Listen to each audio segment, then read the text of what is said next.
দ্বিতীয় স্থান অধিকার করেছেন মোহাম্মদ সাইহান। দ্বিতীয় স্থান অধিকার করেছেন মোহাম্মদ সাইহান। পুরস্কার দিচ্ছেন হাজী রফিক সাহেব, উপদেষ্টা মাদ্রাসাতুল মাকতুবনগর, ঢাকা। পুরস্কার দিচ্ছেন পুরস্কার দিচ্ছেন মাদ্রাসার উপদেষ্টা হাজী মোহাম্মদ রফিকুল ইসলাম সাহেব, উপদেষ্টা মাদ্রাসাতুল মাকতুবনগর, ঢাকা। দুই হাতে ধরো, অধিক তাকাও। জি, আমাদের দ্বিতীয় পর্ব ছিল হাদিসে পাক সাল্লাল্লাহু আলাইহি ওয়াসাল্লাম। এই পর্বের মোট বিজয়ী হয়েছেন চারজন।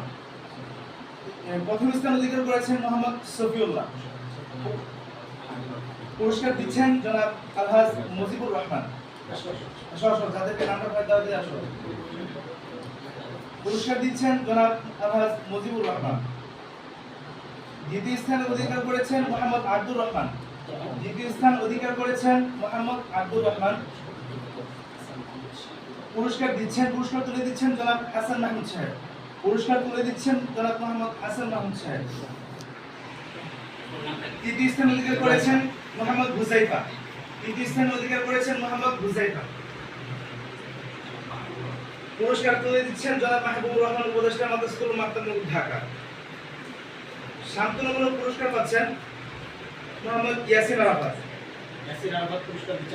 পুরস্কার দিচ্ছেন জনাব কামাল হোসেন সাহেব। পুরস্কার তুলে দিচ্ছেন জনাব কামাল হোসেন সাহেব।